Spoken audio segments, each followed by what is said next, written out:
أشهد أن لا إله إلا الله وحده لا شريك له وأشهد أن محمدا عبده ورسوله أما بعد فأعوذ بالله من الشيطان الرجيم بسم الله الرحمن الرحيم الحمد لله رب العالمين الرحمن الرحيم مالك يوم الدين إياك نعبد وإياك نستعين اهدنا الصراط المستقيم صراط الذين أنعمت عليهم غير المغضوب عليهم ولا الضالين وإذا جاءهم أمر من الأمن أو الخوف أذاعوا به ولا ردوه إلى الرسول وإلى أولي الأمر منهم لعلمه الذين يستنبطونه منهم ولولا فضل الله عليكم ورحمته لاتبعتم الشيطان إلا قليلا.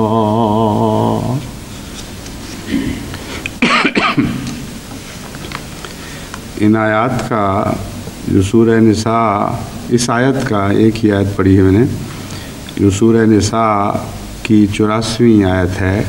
ترجمہ یہ ہے: اور جب بھی ان کے پاس امن کی یا خوف کی کوئی بات پہنچے وہ اسے مشتہر کرنا شروع کر دیتے ہیں.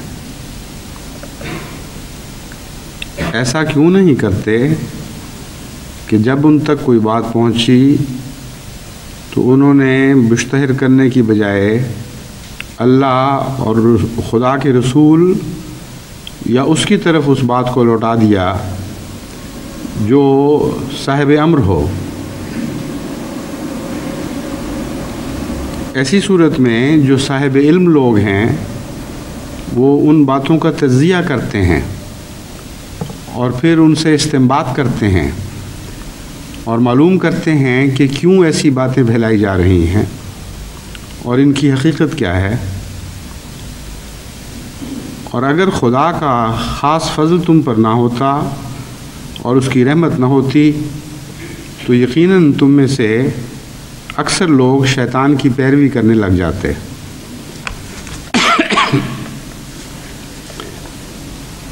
دنیا میں جتنی بھی بیماریاں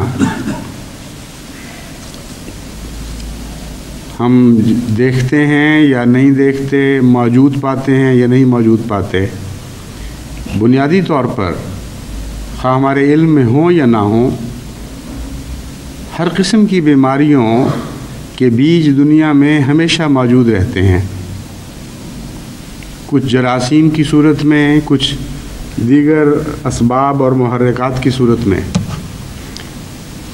اور بیماری کے اسباب موجود ہونے کا نتیجہ یہ نہیں نکلتا کہ ہر وقت وہ بیماری ہر انسان کو لاحق ہو.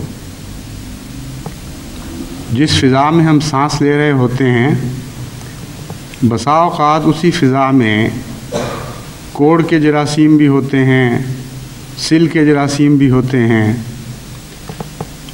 نزلے زکام اور فلو کے جراثیم بھی ہوتے ہیں، اور کئی قسم کے ایسی امراض کے بیج موجود ہوتے ہیں جن کے تصور سے بھی ہم خوف کھاتے ہیں. اگر ہمیں معلوم ہو کہ وہ سانس جو ہم لے رہے ہیں ان میں کتنے جراثیم ہیں اور کس کس نوعیت کے ہیں، تو خوف سے کمزور دل آدمیوں کی زندگی اجیرن ہو جائے، ہر سانس پہ ان کو دھڑکا لگ جائے. وہ پانی جو ہم پیتے ہیں اگر اس کے اندر موجود مختلف قسم کے جراثیم کا ہمیں علم ہو جائے تو ہر گھونٹ تشفی کی بجائے ایک خوف کی آگ لگا دے. تو اللہ تعالیٰ کا یہ بڑا احسان ہے کہ اگرچہ خطرات کے مواقع ہر جگہ موجود ہیں اور ہر طرف سے انسان کو گھیرے ہوئے ہیں، لیکن اس کے باوجود ہم ان سب بیماریوں کا شکار نہیں ہوتے. ہاں، ہم میں سے جو کمزور ہیں وہ قلیل تعداد وہ ان بیماریوں کا شکار ہو بھی جاتی ہے. جیسے دنیا میں یہ نقشہ ہے ویسا ہی روحانی اور مذہبی دنیا میں بھی ہمیں نقشہ نظر آتا ہے. بیماری کے پھیلنے کے لیے محض جراثیم کا ہونا کافی نہیں. جراثیم تو ہمیشہ موجود ہی رہتے ہیں، اور بھی کئی ایسے عناصر ہیں جن کی ضرورت پڑتی ہے، اور جب وہ سب اکٹھے ہو جائیں تو عام معمولی دکھائی دینے والی بیماریاں بھی نہایت خوفناک قسم کی وبائی صورتیں اختیار کر جاتی ہیں. پیچس سے لوگ مرنے لگتے ہیں، نزلوں سے لوگ مرنے لگتے ہیں، اسہال عام دنیا میں ہوتے رہتے ہیں. لیکن جب یہ وبا کی شکل میں پھیلتی ہے بیماری تو نہایت ہی خوفناک صورتیں اختیار کر جاتی ہے. تو فضا کا ہونا بھی ضروری ہے. موسم، گرمی اور سردی، خشکی اور تری، یہ ساری چیزیں اس میں ایک کردار ادا کرتی ہیں. پھر ہر انسان کا اپنا رد عمل، اس کے اندر جو خدا تعالیٰ نے مخفی توانائی رکھی ہے، اس کی کیفیت، اس کی اس وقت کی حالت کیا ہے جس وقت وہ بیماری پنپ رہی ہے، یہ سارے امور مل کر بعض دفعہ بیماریوں کو ابھار کر منظر عام پر لے آتے ہیں، بعض دفعہ ان کو دبا کر نظروں سے بالکل غائب کر دیتے ہیں. لیکن بالعموم خدا کی یہ تقدیر کار فرما دکھائی دیتی ہے کہ اگر خدا کا فضل اور خدا کی رحمت شامل حال نہ ہوتے تو ہم میں سے اکثر ان مادی شیطانوں کا شکار ہو جاتے. بس روحانی دنیا میں بھی جیسا کہ میں نے بیان کیا ایسی ہی کیفیتیں ہوا کرتی ہیں. اور جس طرح ان بیماریوں سے بچنے کے لیے دنیا کے اہل علم ان کی نشاندہی کرتے ہیں، خطرات سے پوری طرح متنبع کرتے ہیں، پریکاشنری میجرز، حفاظتی اقدامات جو پیش بندی کے طور پر کیے جاتے ہیں ان سے متعلق آپ کو بتاتے ہیں. اور بہت سی ایسی بیماریوں سے انسان اس علم کی بنا پر بچ سکتا ہے کہ وہ بیماریاں کیا ہیں، کہاں کہاں پائی جاتی ہیں، کس طرح پھیلتی ہیں، اور ان کے دفاع کے لیے ہمیں کیا کرنا چاہیے. قرآن کریم ایک ایسی کامل روحانی امراض کی شفا کی کتاب ہے کہ جس نے صرف بیماریوں میں مبتلا ہونے کے بعد شفا کے گر نہیں سکھائے، بلکہ بیماریوں میں مبتلا ہونے سے پہلے ہی ان کے متعلق ہر قسم کے احتمالات سے ہمیں متنبع کر دیا. اس تفصیل سے ہر روحانی مرض، خواہ وہ انفرادی ہو یا قومی ہو، اس کے اوپر روشنی ڈالی ہے کہ آدمی حیران رہ جاتا ہے. ایک بیماری ان بیماریوں میں سے ایسی ہے جو قوم کے مورال کو گرانے والی ہے، قوم کو مایوس کرنے والی ہے، اور خطرات کے وقت یا شدید ابتلاؤں کے وقت اگر وہ کسی قوم کو لاحق ہو تو اس کی تقدیر کی کایا پلٹ سکتی ہے. جیتی ہوئی قومیں بھی بعض بھی ایسی روحانی بیماریوں کا شکار ہو کر بازیاں ہار جایا کرتی ہیں. چنانچہ جیسا کہ ایک دفعہ پہلے بھی میں نے اس بات پر روشنی ڈالی تھی، جرمن قوم نے جنگ کے دنوں میں جو 5th کالم کا تصور پیش کیا وہ یہی تھا کہ سب سے زیادہ طاقتور حملہ کسی قوم کے مورال پر ہوا کرتا ہے، اس لیے ایسے ایجنٹ خفیہ ہر جگہ پھیلا دیے جائیں جو دن رات صبح شام باتیں کر رہے ہوں ہر قسم کی، اور ان میں ایسی باتیں بھی شامل ہوں جو بالارادہ قوم کے حوصلے کو گرانے والی ہوں، اپنے مقصد سے مایوس کرنے والی ہوں، ان لوگوں پر عدم اعتماد پیدا کرنے والی ہوں جو ان کے رہنما ہوتے ہیں، جن کے ہاتھوں میں ان کے انتظامی امور ہوتے ہیں، اپنے افسروں سے بددل کرنے والی، اپنے ماتحتوں سے بددل کرنے والی، غرضی کے ایک باقاعدہ سازش کے نتیجے میں اور سوچ اور فکر کے نتیجے میں ایک باقاعدہ پلان بنائی جاتی تھی، اور اس کے مطابق پھر ان افواہوں کو پھیلایا جاتا تھا۔ حضرت صلی اللہ علیہ وآلہ وسلم کے زمانے میں جبکہ بڑی تیزی کے ساتھ عرب سوسائٹی انتہائی شدید قسم کی روحانی بیماریوں سے نکل کر ایک عظیم الشان صحت مند دور میں داخل ہو رہی تھی اور بڑی تیزی کے ساتھ روحانی ترقی کر رہی تھی، اس وقت بھی اس قسم کے منصوبہ بندی کے ساتھ کیے جانے والے حملے مسلمان سوسائٹی پر ہو رہے تھے۔ کچھ حملے تو وہ تھے جو تلوار اور تیر کے حملے تھے جو نظر آ جاتے تھے، اس کے علاوہ مدینے میں ہر طرف افواہیں پھیلانے والے بھی موجود تھے، شرارت کرنے والے موجود تھے، حضرت اقدس محمد مصطفیٰ صلی اللہ علیہ وآلہ وسلم سے متعلق اعتماد اٹھانے والی باتیں کرنے والے موجود تھے، آپ کی امہات کے اوپر حملہ کرنے والے، امہات المومنین آپ کی ازواج مطہرہ پر حملہ کرنے والے لوگ موجود تھے، مومنوں کے متعلق عموماً بد زبانی کرنے والے اور ایسی باتیں پھیلانے والے موجود تھے جس سے خود مومنوں کی جماعت کے متعلق اطمینان ختم ہو جائے اور اعتماد اٹھ جائے، اور ان سب باتوں کو قرآن کریم نے محفوظ فرمایا ہے۔ تعجب ہوتا ہے اگر جو عام آدمی سرسری نظر سے دیکھنے والا ہو، اس کو ضرور تعجب ہوتا ہے کہ کیا ضرورت تھی رسول اکرم صلی اللہ علیہ وآلہ وسلم کے زمانے کے مومنوں اور مسلمانوں اور مدینے میں رہنے والوں کے متعلق یہ نقشے کھینچنے کی۔ بعض نقشے ایسے خوفناک نظر آتے ہیں کہ آدمی حیران رہ جاتا ہے، اچھا اس زمانے میں بھی یہ باتیں ہوا کرتی تھیں۔ حالانکہ واقعہ یہ ہے کہ یہ قرآن کی سچائی کی دلائل میں سے ایک عظیم دلیل ہے۔ سچائی کی کتاب ہے، کسی چیز پر پردہ نہیں ڈالتی، ہر بات کو محفوظ کرتی ہے اور سچی اور حقیقی تاریخ دنیا کے سامنے پیش کر رہی ہے۔ اعلیٰ سے اعلیٰ سوسائٹی میں بھی بیمار لوگ ہوتے ہیں، اور اعلیٰ سے اعلیٰ سوسائٹی کو بیمار دکھانے والے لوگ بھی ہوتے ہیں، اچھے لوگوں کو برا کہنے والے بھی ہوتے ہیں اور بروں میں اچھے بھی دکھائی دیتے ہیں۔ ہر قسم کے پہلو جو ایک سوسائٹی میں جو ترقی کر رہی ہے، صحت یا عدم صحت کے موجود ہیں، وہ سارے قرآن کریم میں محفوظ فرما دیے ہیں، اور جو بیماریاں پھیلانے کا ذکر ہے ان میں ایک ایسی چیز ہے جس کو خاص طور پر میں نے آج کے لیے چنا ہے، وہ یہی ہے کہ بعض لوگ سادگی سے عادتاً اس بات کے عادی ہوتے ہیں کہ جو بات سنی اسے آگے پہنچا دیا۔ چنانچہ یہاں جن لوگوں کا ذکر ہے اس آیت میں جس کی میں نے تلاوت کی ہے، یہاں شریروں کا ذکر نہیں ہے، وہ دوسری آیت میں ہے جس کا میں آگے ذکر کروں گا۔ فرمایا کچھ ایسے لوگ ہوتے ہیں ان کو خواہ امن کی بات پہنچے خواہ خوف کی بات پہنچے، انہوں نے آگے بات کرنی اتنی عقل نہیں کہ خود پہچان سکیں کہ بات مناسب بھی ہے کہ نہیں، اس کے اندر کوئی بدی کے پہلو تو مضمر نہیں ہیں، شرارت تو نہیں مخفی، یہ ساری باتیں دیکھنے کی وہ بیچارے اہلیت نہیں رکھتے، لیکن خود شرارت نہیں کرنے والے، ورنہ وہ صرف خوف کی باتیں پھیلاتے۔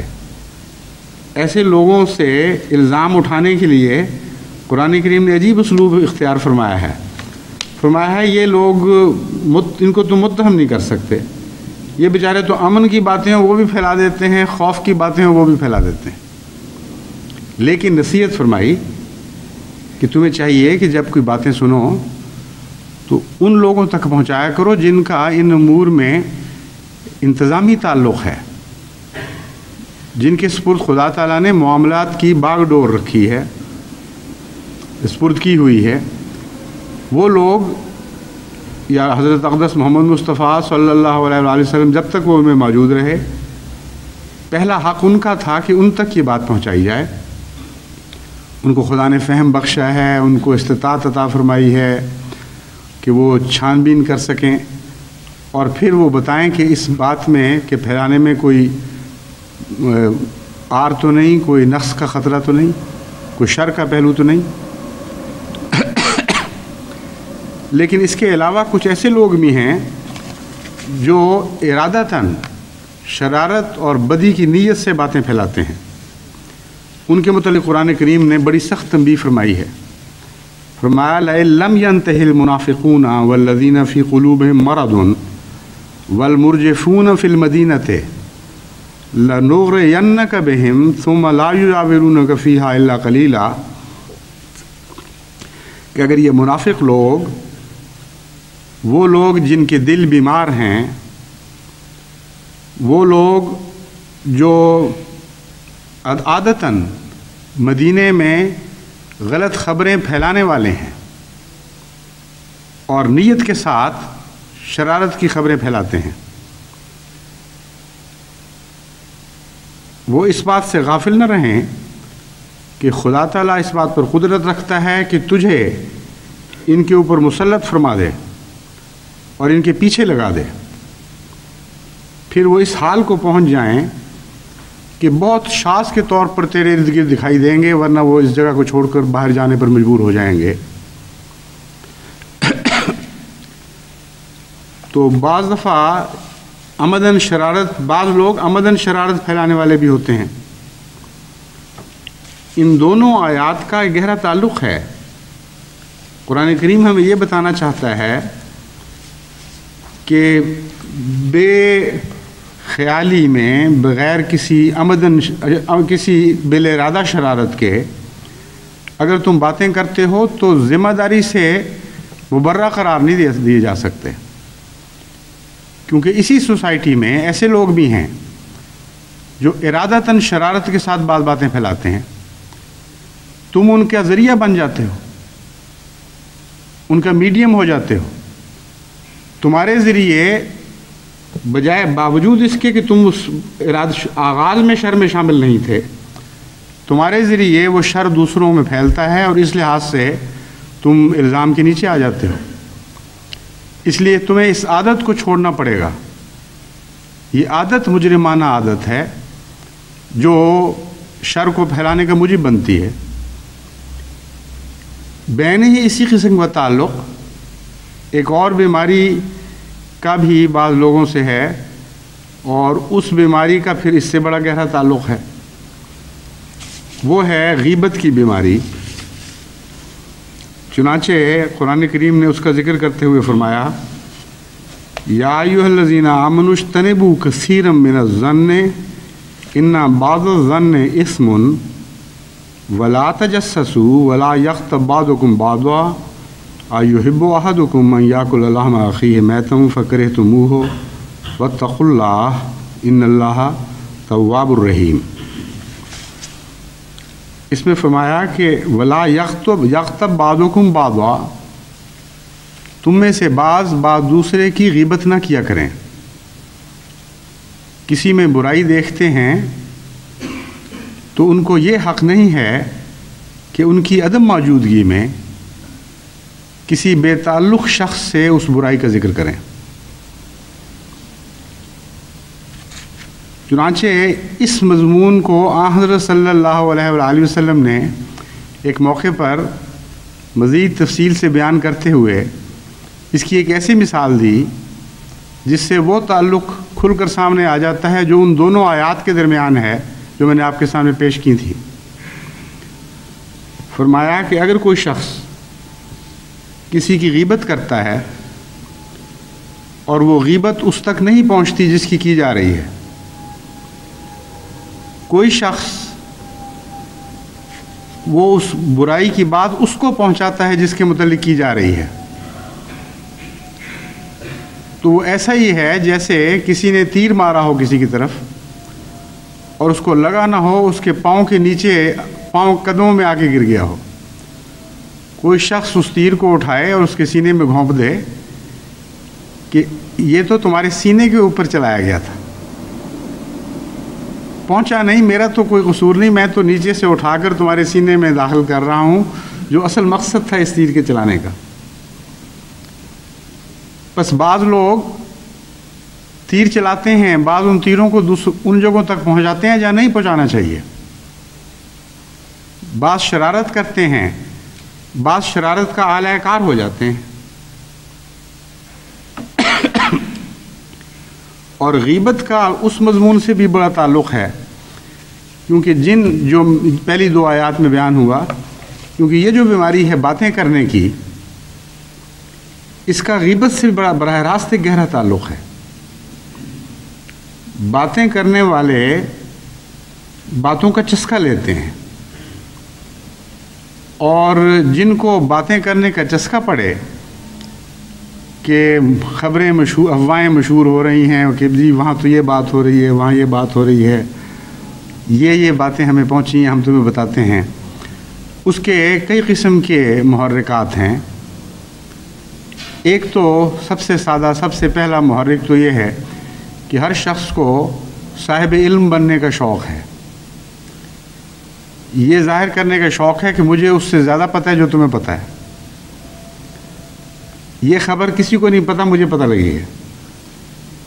اس لیے جو بھی نئی خبر کسی کو سوسائٹی میں سناتا ہے وہ اس بات کا لطف لے رہا ہوتا ہے کہ میں تم سے زیادہ علم رکھتا ہوں. چنانچہ اس قسم کے لوگ پھر آگے کئی بیماریوں کے شکار ہو جاتے ہیں. باتیں کر کر کے مبالغے کی عادت پڑتی ہے, کیونکہ خبر اگر سننے والوں کے دل میں کوئی تحریک پیدا نہ کرے, کوئی ارتعاش پیدا نہ کرے, تو بعض دفعہ خبر سنانے والا شرمندہ ہو جاتا ہے. کوئی خبر سناتا ہے کہ اچھا یہی اتنی سی بات تھی, کیا فرق پڑتا, پھر یہ کون سی سنانے والی بات ہے. تو جس کو عادت ہے اس قسم کا مزہ لینے کی, وہ پھر اس میں مبالغہ شامل کرتا ہے. وہ کہتے ہیں نہیں یہ اس طرح ہوا تھا واقعہ, اور اس معمولی سے چسکے کے نتیجے میں ایک اور برائی جنم لینے لگتی ہے, اور پھر مبالغے میں ایک دوسرے سے مقابلے شروع ہو جاتے ہیں. ایسے ایسے عجیب مبالغے بن جاتے ہیں کہ آدمی حیران رہ جاتا ہے ان خبروں کو سن کے, مگر جن سوسائٹیوں کو ان گپوں کی عادت پڑ جائے وہ پھر سننے والے بھی چسکے سے سن رہے ہوتے ہیں. چنانچہ بعض ہمارے علم میں ہیں ایسے لوگ بھی جو مشہور تھے گپیں مارنے میں, ان کی ساری عمر گزر گئی اس قسم کی گپیں سنانے میں, اور بعض لوگ جو ان کی مجلسوں کے عادی تھے وہ اپنی عمر کا ایک بڑا حصہ اس بات میں ضائع کر بیٹھے کہ ان کی گپیں سننے کے لیے ان کی مجالس میں جاتے تھے. پتہ تھا گپیں مارتے ہیں, پتہ تھا جھوٹ ہے, لیکن ایک جھوٹ سنانے کا عادی, ایک جھوٹ سننے کا عادی بن گیا. دوسرے وہ لوگ ہیں جن کے اندر حسد کا مادہ پایا جاتا ہے, وہ اس بیماری کا اکثر شکار ہو جاتے ہیں. ان کو سوسائٹی میں کچھ لوگ اچھے دکھائی دے رہے ہوتے ہیں جن کو خدا تعالی نے کئی قسم کی نعمتوں یا انتظامی برتری سے نوازا ہوتا ہے, اور کچھ ایسے لوگ ہیں جو سمجھتے ہیں کہ ہم تو ان چیزوں سے محروم ہیں. وہ خود تو کچھ حاصل کر نہیں سکتے, ان کی ٹانگ کھینچ کے ان کو نیچے گرا کر نسبتاً اپنے قریب لے آتے ہیں.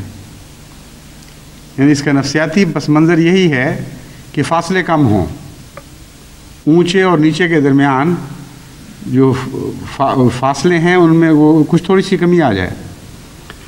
تو ایک اچھے آدمی کے متعلق کہیں گے وہ تو بہت برا آدمی ہے, ایک نیک آدمی کے متعلق کہیں گے تمہیں نہیں پتہ یہ برائیاں وہ کرتا ہے. ایک ایسا منتظم جس کے متعلق مشہور ہے کہ وہ عدل اور انصاف سے کام کرنے والا ہے, اس کے متعلق کہیں گے تمہیں نہیں پتہ اس نے کتنی بڑی کار رکھی ہوئی ہے جماعت کی, اور کیا ضرورت تھی اتنی بڑی کار کی, اتنا خرچ اس نے کیا, فرسٹ کلاس میں چلا گیا, اس کو کیا ضرورت تھی فرسٹ کلاس میں جانے کی. غرضی کہ کوئی نہ کوئی ایسا عذر وہ تلاش کر لیتے ہیں جس کے نتیجے میں جس شخص کی نیک شہرت ہے اس کی شہرت بد ہو اور لوگ یہ محسوس کریں کہ یہ ہم جیسا ہی ہے، ایک کوئی خاص ایسا آدمی نہیں، وہ جو سمجھا جاتا تھا کہ بڑا فرق ہے ہم میں اور اس میں، وہ ایسی بات کوئی نہیں ہے۔ اور پھر ساتھ اس کے خبر کا چسکا بھی بڑھ جاتا ہے، پھر انتقام کا جذبہ بھی پورا ہوتا ہے۔ جس شخص کو اپنے سے اچھا دیکھتے ہیں اس کو چوٹ لگا کر دل تھوڑی سی تسکین پاتا ہے۔ اور ان کے ارد گرد پھر وہ لوگ اکٹھے ہونے شروع ہو جاتے ہیں جن کو ایسے لوگوں سے کسی قسم کا کوئی انتظامی شکوہ ہو، کسی قسم کی کوئی تکلیف پہنچی ہو، اور گروہ بننا شروع ہو جاتا ہے۔ پھر ان کے ارد گرد سادہ نوجوان جن کو علم ہی نہیں ہوتا کہ کیا ہو رہا ہے اور کیا نہیں ہو رہا، چونکہ عادت پڑی ہوتی ہے مجلسوں میں بیٹھنے کی اور باتیں سننے کی، اور صحیح تربیت نہیں ہوتی جو اسلامی تربیت ہے ان آیات میں جس کا بیان ہے۔ عدم تربیت کے نتیجے میں وہ اپنے آپ کو قصور ہی نہیں سمجھ رہے ہوتے، وہ کہتے ہیں ہم تو بیٹھے ہیں یہ سنا رہے ہیں، لیکن آہستہ آہستہ پھر دلوں میں زنگ لگ جاتا ہے۔ تو یہ ساری بیماریاں جس طرح سے پنپتی ہیں، کہاں کہاں پرورش پاتی ہیں، کن حالات میں پرورش پاتی ہیں، قرآن کریم میں تفصیل سے بیان ہوئی ہیں۔ اور صرف یہ 3 آیات نہیں، متعدد آیات ہیں جن میں اس بیماری کے ہر پہلو کا تذکرہ فرمایا گیا۔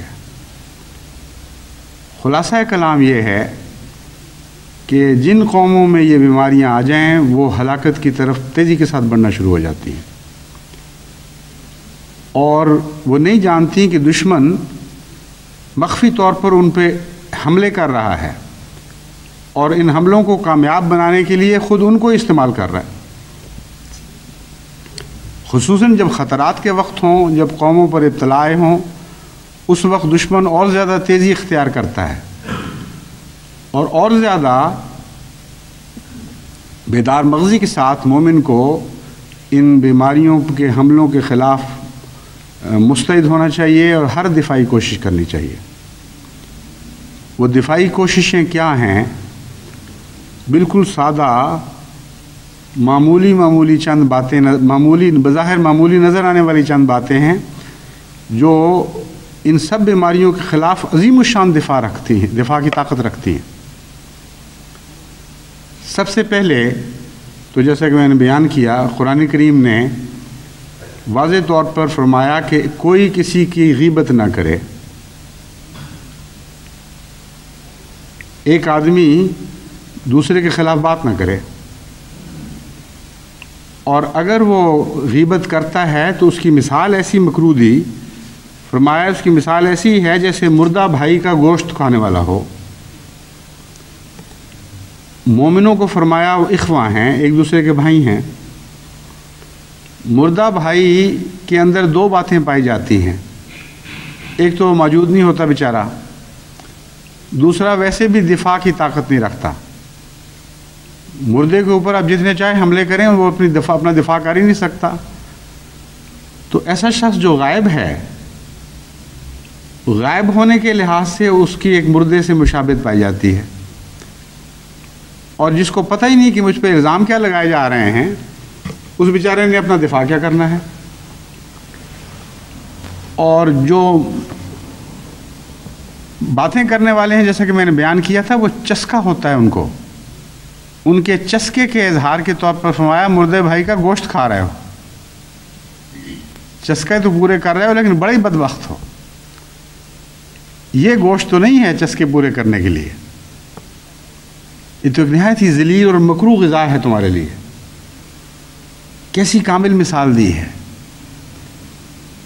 فطرت کے جو پوشیدہ راز ہیں وہ اس میں ظاہر کیے گئے ہیں۔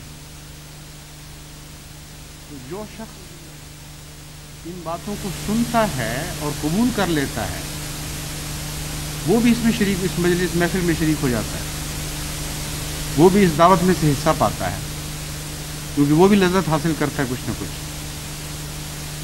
اور ایسا ہی ہے جیسے کسی امیر آدمی کی دعوت میں کوئی غریب بھی پہنچ جائے اور کہے کہ آؤ، لوگ کہتے ہیں پنجابی میں صلح مارنا، کہ آئیے آپ بیٹھیں، تشریف لائیے، وہ بھی ساتھ 2 لقمے کھا لیتا ہے۔ تو غیبت کرنے والے کے ساتھ شامل ہونے والا بھی شروع میں ویسے مجرم بنتا ہے اس کے ساتھ شریک ہو کر، بعد میں پھر وہ خود عادی بنتا ہے۔ اور دوسرا مرض جو عام انسانوں میں پایا جاتا ہے بات کو آگے پہنچانے والا، اس کا ذکر فرمایا کہ تم میں سے تو اکثر لوگ ایسے ہیں لا علمی میں جو بات سنتے ہیں آگے کر دیتے ہیں۔ بس ایک طرف غیبت سنو گے، اگر تم میں یہ عادت پائی گئی کہ بات آگے کرنی ہے تو تم وہ بات آگے کرنی شروع کر دو گے، اور سوسائٹی میں ہر طرف یہ باتیں پھیل جائیں گی۔ پھر تیسرا درجہ وہ ہے کہ غیبت عام نفسیاتی بیماریوں کی وجہ سے نہیں، بلکہ ایک شریر انسان عمداً قوم کو تباہ کرنے کے لیے جھوٹی باتیں پھیلاتا ہے۔ اور ایسی سوسائٹی جو غیبت کے مرض میں مبتلا ہو اور غیبت کو برداشت کر چکی ہو، روزمرہ کی زندگی کا حصہ بنا چکی ہو، اور جس کے لوگوں میں یہ عادت پڑ گئی ہو کہ آگے بات پہنچاتے ہیں، وہ بہترین شکار ہیں ایسے دشمنوں کا۔ اس سے بہتر فضا ان کو نہیں مل سکتی۔ بس یہ وہ فضا ہے جہاں جراثیم پھر وبا کی صورت اختیار کر جاتے ہیں، تیزی کے ساتھ لوگ بیمار ہونا شروع ہوتے ہیں۔ اس لیے ضرورت ہے کہ جماعت ان باتوں کے خلاف متنبہ ہو۔ سب سے اول ذمہ داری اہل ربوہ کی ہے، کیونکہ آج دشمن کی شرارتوں کا سب سے بڑا نشانہ ربوہ بنا ہوا ہے۔ اور میں جانتا ہوں کہ اہل ربوہ میں اس قسم کی باتیں پھیلانے کے لیے آج ہی نہیں، بلکہ جب سے ربوہ بنا ہے اس کے آغاز ہی سے بعض لوگ عمداً مقرر کیے جاتے ہیں۔ دشمن بعض لوگوں کو خریدتے ہیں، ان کو مقرر کرتے ہیں کہ جھوٹی باتیں پھیلاؤ، اور ہر قسم کے لغو خیالات ان کے اندر جاری کیے جاتے ہیں، ہر قسم کے یعنی ایسی باتیں، الزامات لگائے جاتے ہیں ان کے بڑوں پر کہ جن کو سننے کے بعد، جن کو برداشت کرنے کے بعد پھر ان کے اندر کئی قسم کی برائیاں پیدا ہو جاتی ہیں۔ اگر ایک الزام ہے مثلا ناانصافی کا، ظلم کا، بے حیائی کا، جو کسی انسان پر ایسے انسان پر لگایا جا رہا ہے جس کی کوئی شخص عزت کرتا ہے یا کسی لحاظ سے اس سے بڑا ہے، تو اس الزام کو برداشت کرنے کے نتیجے میں ان برائیوں کے علاوہ جو میں نے بیان کی ہیں، ایک اور برائی اس میں یہ پیدا ہوگی، وہ یہ کہتا ہے کہ اچھا جی جب وہ یہ کرتے ہیں تو پھر ہم کیوں نہ کریں، جب بڑے ایسے کرتے ہیں تو پھر ہمارا کیا ہے، ہم تو عام انسان ہیں، ہمیں کوئی فرق نہیں پڑتا۔ اور اس کے نتیجے میں اس سوسائٹی میں پھر اس قسم کے جواب ہر نصیحت کرنے والے کو ملنے لگ جاتے ہیں۔ آپ کسی سے کہیں کہ میاں تم نے اخلاق سے بات کرو، جی جانے دو، فلاں صاحب جو ہیں وہ تو اس طرح بات کرتے ہیں۔ اپنے بچیوں کو پردہ کراؤ کہ جانے دو جی فلاں ناظر ہے اور فلاں ہے، اس کی بچیاں تو بے پرد پھرتی ہیں۔ یہ تو کچھ چیزیں تو سامنے نظر آنے والی ہیں، کچھ کثرت کے ساتھ ایسے جھوٹے الزام ہوتے ہیں جن کی کوئی بنیاد ہی نہیں ہوا کرتی، اور چونکہ سوسائٹی اس مرض کا شکار ہو جاتی ہے، اس میں دفاع کی طاقت نہیں رہتی، ہر نصیحت کرنے والے کی نصیحت بیکار چلی جاتی ہے، ہر انسان کا اخلاق خطرے میں پڑ جاتے ہیں، وہ دن بدن ان جھوٹی خبروں کی وجہ سے خود بھی زیادہ ذلیل ہوتا چلا جاتا ہے اور زیادہ نیچے گرتا چلا جاتا ہے۔ آج کل جن حالات میں سے جماعت گزر رہی ہے، ہم پر یقیناً بعض نہایت خبیث فطرت لوگ جاسوسوں کے طور پر، نمائندوں کے طور پر مسلط کیے جاتے ہیں، کچھ پکڑے جاتے ہیں، کچھ نہیں پکڑے جاتے، مگر قرآن کریم نے جن باتوں کی طرف اشارہ کر دیا ہے، جن باتوں کے متعلق ہمیں اشارہ نہیں مطلع فرما دیا ہے کھول کر، ان باتوں پر آپ عمل کریں تو خواہ آپ کو کوئی منافق نظر آئے یا نہ آئے، خواہ کوئی جاسوس ہو یا اتفاقاً بات کرنے والا ہو، یہ بیماری آپ کی سوسائٹی میں پھیل ہی نہیں سکتی۔ چنانچہ اس کا سب سے اہم علاج یہ بتایا کہ جب تم کوئی بات سنتے ہو، تمہارا حق نہیں ہے کہ اس بات کو آگے پہنچاؤ، تمہارا فرض ہے کہ جو لوگ ان باتوں پر نگران مقرر ہیں ان تک اس بات کو پہنچاؤ. یہ نہیں فرمایا کہ جس کے متعلق بات کی جاتی ہے اس کو پہنچاؤ. اس کے متعلق تو خود حضرت صلی اللہ علیہ وآلہ وسلم منع فرما چکے ہیں. کیسی عظیم الشان بات ہے. فرمایا غیبت کو اس تک پہنچانے کا حق تمہارا نہیں ہے جس کو کہا جا رہا ہے، ورنہ پھر فساد اور قسم کے فساد پھیلنے شروع ہو جائیں گے. جن کا کام ہے اس قسم کے شریروں کو پکڑنے کا، ان تک پہنچو، ان کو بتاؤ کہ یہ بات ہم نے سنی، اور جس سے سن رہے ہو اس کو قرآن کریم کا یہ پیغام دو کہ لا یغتب بعضکم بعضا. تمہیں کیا حق ہے کہ تم کسی کی بات ہم تک پہنچا رہے ہو؟ ہمارا تعلق کیا ہے اس بات سے؟ بس اگر یہ باتیں پھیلتی ہیں اور بعض امور کے متعلق مجھے اطلاع ہے کہ پھیلائے جا رہے ہیں، تو ان کا پھیلنا بتا رہا ہے کہ سوسائٹی میں کوئی بیماری آ گئی ہے. جو دفاع کی قوتیں قرآن کریم نے عطا فرمائی ہیں وہ یا موجود نہیں یا کمزور ہو چکی ہیں. اگر ہر فرد سوسائٹی کا اپنے آپ کو اس بات کا پابند کر لے کہ بات کرنے والا خواہ کوئی بھی ہو، میرا بڑا ہو یا چھوٹا ہو، عزیز ہو یا دشمن ہو، قطع نظر اس کے کہ بات کرنے والا کون ہے، اگر ایسی بات کرے گا جس کا اس کے ساتھ تعلق نہیں، جس کا میرے ساتھ تعلق نہیں، جو ایک خبر اور ایک افواہ پھیلانے والی بات ہے، تو میں قرآن کریم کی تعلیم کے مطابق اسے افسران متعلقہ تک ضرور پہنچاؤں گا. اگر ہر شخص یہ فیصلہ کر لے تو اس بیماری کے پھیلنے کا کوئی سوال باقی نہیں رہتا. جتنا مرضی کوئی خرچ کرے بعض منافقوں کو خریدنے پر، جتنی چاہیں افواہیں بنائے، ہر قدم پر اس کے لیے روک بن جائے گی، ہر قدم پر ایک ریزسٹنس قائم ہو جائے گی اور وہ چیز آگے بڑھ ہی نہیں سکتی. جیسے نان کنڈکٹر ہوتے ہیں بعض مسالے، بعض مادے، ان کے اندر بجلی یا گرمی یا سرایت نہیں کر سکتی، آگے بڑھ نہیں سکتی، کیونکہ ان کا ہر ذرہ ریزسٹ کرتا ہے، کہتا ہے نہیں مجھ سے آگے نہیں جاؤ گے تم، سوائے اس کے کہ مجھے جلا دو. چنانچہ جو گرمی کے نان کنڈکٹرز ہیں وہ ان کے اندر ایک غیر شعوری قربانی کا ایک عجیب دلچسپ منظر دکھائی دیتا ہے. ہر ذرہ جس کے اوپر گرمی حملہ کرتی ہے وہ آگے گویا سینہ تان کر کھڑا ہو جاتا ہے کہ میں نے پچھلے ذرے تک اس کو نہیں پہنچنے دینا. ہاں میں جل جاؤں گا تو پھر تمہیں حق ہے کہ تم پچھلے تک پہنچ جاؤ، اس سے پہلے میں تمہیں نہیں جانے دوں گا. تو وہ مومنوں کی سوسائٹی جس کو قرآن کریم نے باشعور طور پر افواہوں کے خلاف مستعد کر کے کھڑا کر دیا اور ہر فرد کو پابند کر دیا ہو کہ جب تک تم تک بات پہنچے تو یہ فیصلہ کیے بغیر کہ یہ امن کی بات ہے یا خوف کی بات ہے، معصوم بات ہے یا شرارت والی بات ہے، ایسی بات جو افواہ کا رنگ رکھتی ہے، تمہارا فرض ہے کہ تم متعلقہ افراد تک اس کو پہنچا دو.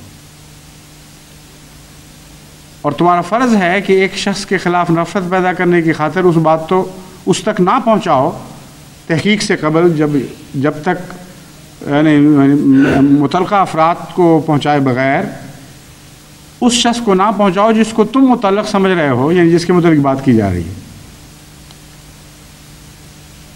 اور افسران متعلقہ کو پہنچاؤ. اگر یہ رسم شدت کے ساتھ قائم ہو جائے تو ایسی سوسائٹی بیماریوں کے پھیلنے سے بالکل بالا ہو جاتی ہے اور محفوظ ہو جاتی ہے. بس اہل ربوہ کو خصوصیت کے ساتھ اور دنیا کی تمام جماعتوں کے افراد کو بالعموم میں نصیحت کرتا ہوں کہ یہ عادت بنا لیں، اپنی ایسی عادت بنا لیں جسے فطرت ثانیہ کہا جاتا ہے، کیونکہ ایسے حالات آتے رہتے ہیں. آج آپ امن میں ہو سکتے ہیں مگر وہ جراثیم موجود ہیں جو آپ کو نظر نہیں آ رہے ہیں. کل ہو سکتا ہے فضا بدل جائے. اگر آج آپ کی عادتیں بگڑی ہوں گی اور آپ کو عادت ہوگی باتیں سن کر آگے پہنچانے کی، تو آپ جراثیم کے شکار کے لیے ایک موزوں زمین کے طور پر تیار بیٹھے ہیں. آپ پر حملہ ہو سکتا ہے. اس واسطے آج نہیں تو کل، کل نہیں تو پرسوں، آپ کی نسل پر نہیں تو اگلی نسل پر جب بھی خطرے کا وقت آئے گا آپ دفاع کے قابل نہیں رہیں گے۔ اس لیے غیبت کے خلاف جو قرآن کریم نے عظیم الشان تعلیم دی ہے اسے معمولی نہ سمجھیں، چوکس ہو کر اس کے خلاف ہمیشہ نگران رہیں اور اپنی نسلوں کو بھی نگران کریں۔ عجیب بات ہے کہ غیبت جہاں سے پھوٹتی ہے، جہاں زیادہ پلتی ہے، یعنی عموماً مستورات میں، ان کی غیبت عموماً قومی طور پر اتنی نقصان دہ نہیں ہوا کرتی، کیونکہ ان کی غیبت کی سطح نیچی چھوٹی ہوتی ہے۔ عموماً عورتوں کی باتیں، عورتوں کے خلاف، کسی کے لباس پر طعنہ، کسی کی ادائیں خراب بتائی جاتی ہیں، کسی کے کردار کے اوپر معمولی سا حملہ۔ لیکن مردوں میں جب یہ بیماری پھیلتی ہے تو نہایت خطرناک شکل اختیار کر جاتی ہے۔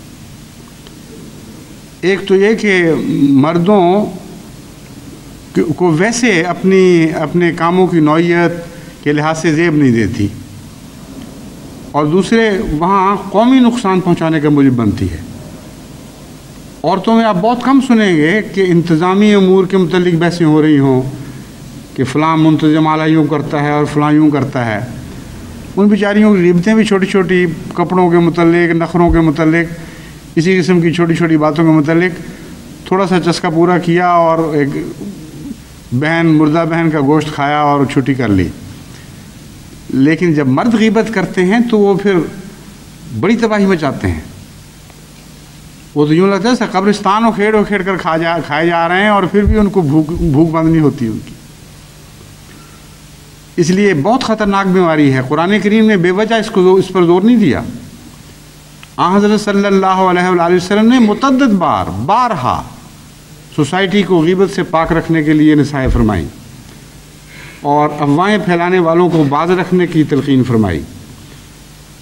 اگر ایسا نہیں کرو گے تو قرآن کریم فرماتا ہے کہ خدا تعالیٰ تم پر پھر ایسے لوگوں کو مسلط کرے گا، ایسے مومنوں کو مسلط کرے گا جو پھر تمہیں اس کی سزا دیں گے۔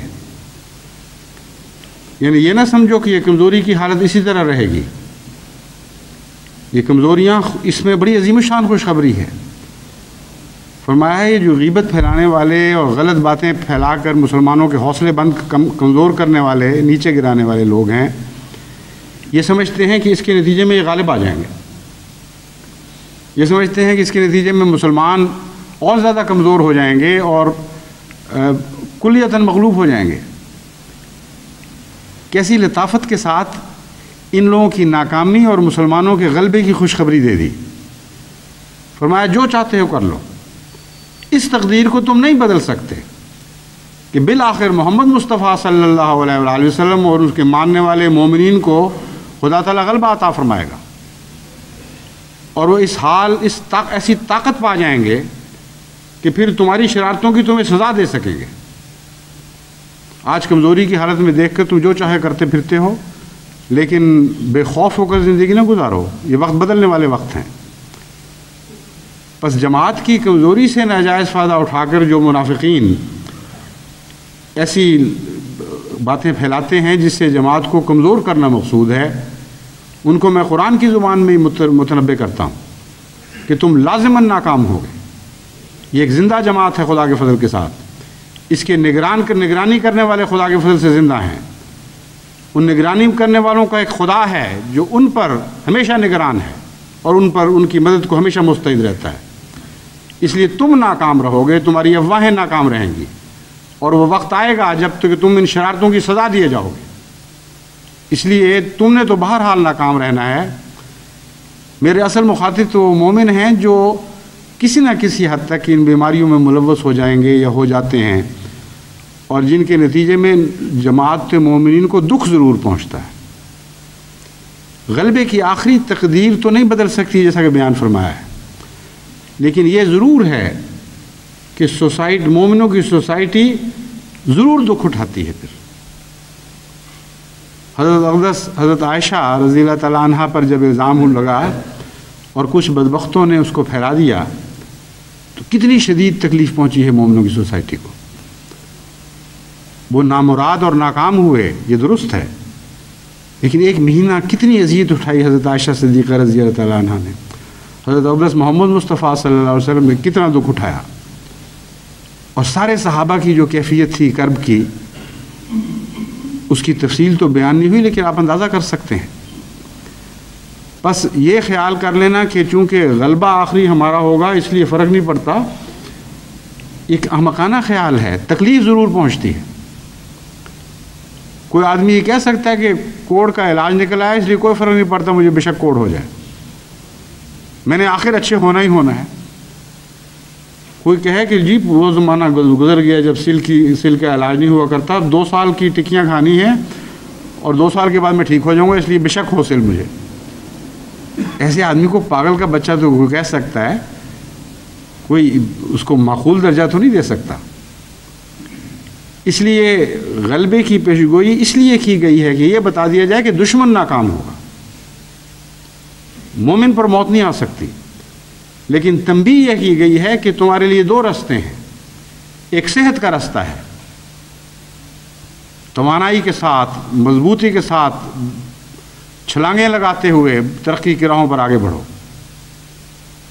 اور ایک راستہ ہے گھسٹ گھسٹ کے گرتے پڑتے کراتے ہوئے مریضوں کی طرح تم اس منزل تک پہنچو جہاں تم نے بہرحال پہنچنا ہی پہنچنا ہے۔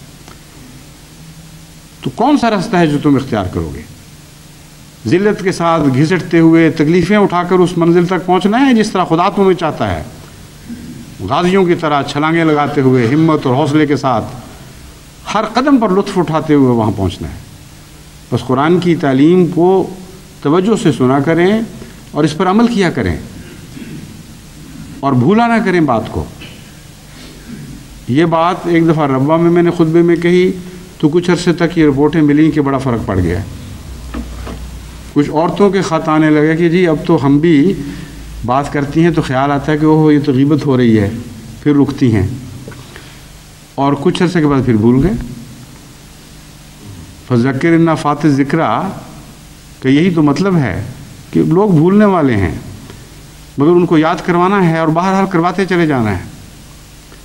لیکن یہ باتیں ایسی نہیں ہیں جن کو جلدی بھول جائیں آپ، ان کا ہماری قومی زندگی اور قومی موت سے تعلق ہے، اس لیے یاد رکھیں۔ اور ہر سننے والے کو میں سب سے زیادہ پابند کرتا ہوں، اگر کوئی شخص سنتا ہے اور متعلقہ افسران کو یا مجھے براہ راست مطلع نہیں کرتا کہ آج میں نے ربوہ کی فلاں دکان پر بیٹھ کے یہ بات سنی ہے، یا فلاں بازار میں چلتے ہوئے ایک شخص نے مجھے یہ قصہ سنایا، یا فلاں دکان پر یہ باتیں ہو رہی تھیں اور فلاں فلاں صاحب موجود تھے، کیا ان کا رد عمل تھا، اگر وہ مجھے نہیں پہنچاتا تو وہ پھر میری بات کا انکار کرنے والا ہے، وہ قرآن کریم کی تعلیم کی حکمت کو نہیں سمجھتا۔ متعلقہ لوگوں تک اگر یہ سارے لوگ سننے والے باتیں پہنچانے شروع کر دیں تو بیماری کا آنن فانن قلقمہ ہو سکتا ہے، حوصلے مر جاتے ہیں ان لوگوں کے جو ایسی باتیں پھیلاتے ہیں۔ ایک آدمی بھی اگر ضرورت سے صحیح حالات کی رپورٹ کر دے تو اسی سے ہی ان مریضوں کی حوصلہ شکنی ہو جاتی ہے جو آگے مرض پھیلانے والے مریض ہیں۔ تو اس لیے ہر احمدی جو سنتا ہے وہ اس بات کو یاد رکھے کہ وہ جواب دہ ہے، اور مجھے جواب دہ ہے کا مطلب ہے کہ بالآخر خدا کو جواب دہ ہے، کیونکہ میری تو کوئی بھی حیثیت نہیں ہے جس میں آپ سے بات کر رہا ہوں، سوائے اس کے کہ اللہ تعالیٰ نے مجھے ایک منصب پر کھڑا کیا ہے، بس اس منصب کی رعایت سے میں بات کر رہا ہوں کہ آپ میں سے ہر شخص جواب دہ ہے۔ اگر وہ باتیں سنے گا اور سن کر آگے پہنچانے کی عادت نہیں ڈالے گا تو پھر وہ اس بیماری میں آگے پھیلانے کے لیے ایک میڈیم بن رہا ہے، اور اس سزا سے وہ مبرہ نہیں ہو سکتا جو بیماروں کی سزا ہے۔ اللہ تعالیٰ ہمیں توفیق عطا فرمائے کہ ایک صحت مند وجود کی طرح بیماریوں کے خلاف دفاع کرنے کی اہلیت پیدا کریں۔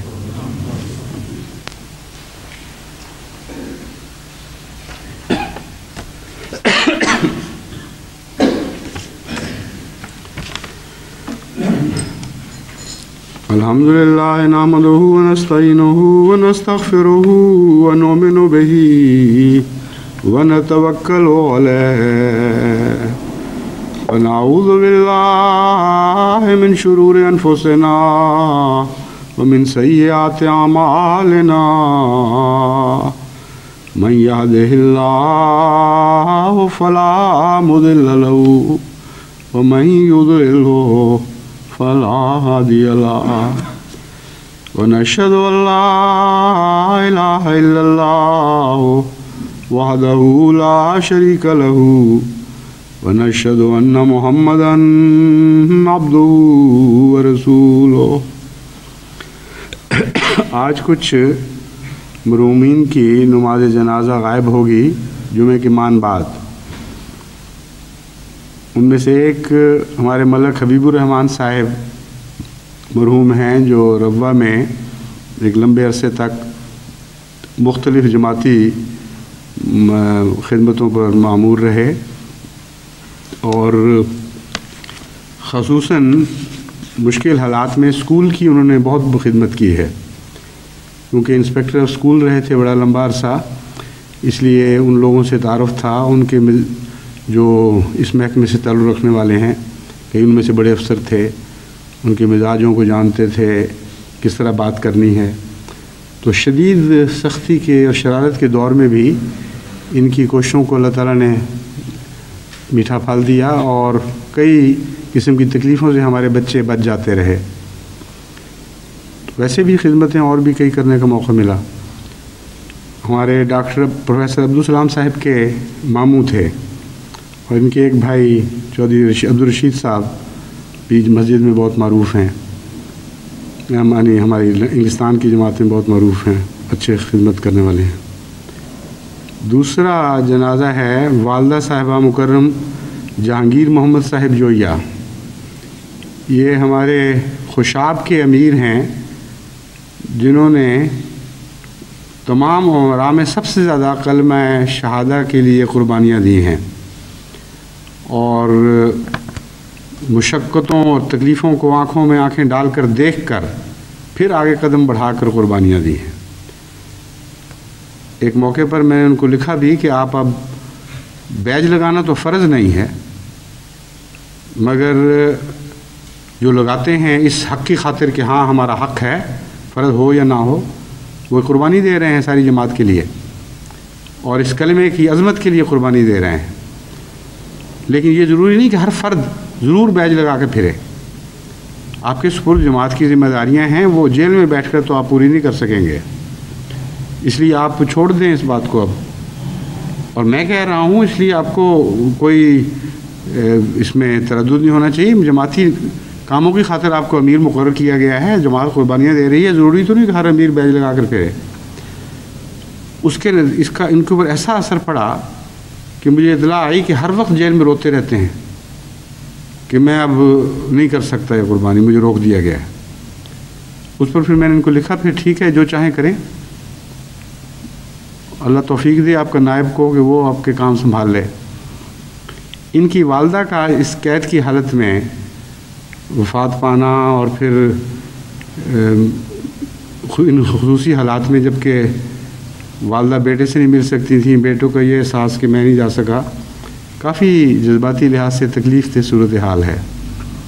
لیکن یہ خدا نے فضل کیا کہ عارضی طور پر ان کو 10 دن کی بیل مل گئی اور یہ والدہ کے جنازے میں شامل ہو سکے. تیسرا جنازہ ہمارے ایک ماموزاد بھائی سید نسیم احمد شاہ صاحب کا ہے، جو سیدہ میرہپا جو ہماری والداؤں میں سے ایک والدہ ہیں، ان کے چھوٹے بھائی کا ہے. ہاں کھیلوں میں ہوتا ہے نا بیسٹ آف 3، تو میں 3 بھائی ہیں، یہ میں ان سب کو ہمیشہ مذاق سے کہا کرتا تھا کہ تم میں سے نسیم بیسٹ آف 3 ہے، کیونکہ خدمت دین کے لحاظ سے، جماعتی تعلق کے لحاظ سے منکسر مزاجی اور خدمت لوگوں کی کرنا، خدا تعالیٰ نے اس لحاظ سے ان میں بڑی خوبیاں رکھی تھیں. غیر معمولی خدا تعالیٰ نے اس شخص میں محبت اور خدمت کا جذبہ اور خوش اخلاقی عطا فرمائی تھی. تو نومبری میں سب سے پہلے انہی کو خدا تعالیٰ نے بلانا تھا. بہرحال جو بھی اس کا مقدر ہے. کینیڈا میں ان کی وفات ہوئی اور آج ہی جمعے کے دن ربوہ میں ان کی تدفین ہونی تھی اور جنازہ ہونا تھا. مجھے پتہ نہیں کس وقت وہاں ہونا ہے. بہرحال پچھلے جمعے ان کی وفات ہوئی ہے اور جنازہ نعش آج صبح پہنچی ہے ربوہ. اب تو وہاں دیر ہو چکی ہوگی. بہرحال ان تینوں کے علاوہ بھی کچھ مرحومین کی نماز جنازہ غائب ہوگی جن کا اعلان میں نے کرنے کے لیے کہا تھا. ہو چکا ہے؟ بس ٹھیک ہے. تو ان سب کو اپنی خاص دعاؤں میں یاد رکھیں. عباد اللہ رحمکم اللہ ان اللہ یامر بالعدل والاحسان وایتاء ذی القربى وینہی عن الفحشاء والمنکر والبغی یعظکم لعلکم تذکرون اذکروا اللہ یذکرکم وادعوہ یستجب لکم ولذکر اللہ اکبر.